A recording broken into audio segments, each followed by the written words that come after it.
Tabii peygamberler her istediklerinde vahiy alıyorlar mı? Mesela bu birçok insanın zihnini meşgul eden bir sorudur. Bugün okuyacağımız ayetlerden birisi bu soruya cevap veriyor. Yani peygamber istediğinde Allah'la görüşebiliyor mu? Ya da istediğinde Allah'tan bir bilgi alabiliyor mu? Peygamber böyle birisi mi? Hani bazen filmlerde görürsünüz. İşte bir takım özel yetkili, görevli adamlar vardır. Dünyayı kurtaran, bu Amerikan filmlerinde falan vardır böyle. İstediklerinde her şeyi yapan cinsten böyle bir sopayla her şeyi değiştirebiliyorlar. Peygamber haşa böyle birisi mi?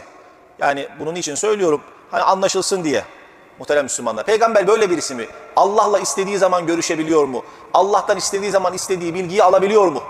Böyle birisi mi? Muhterem Müslümanlar, böyle birisi değil. Peygamberin iradesi Allah'ı zorlayamaz. Allah'ın iradesi mutlaktır, kayıtlanamaz. Peygamber ne kadar büyük bir insan, önemli bir kul, Allah'ın sevgili dostu olsa da asla Allah'ı köşeye kimse sıkıştıramaz. İşte muhterem Müslümanlar,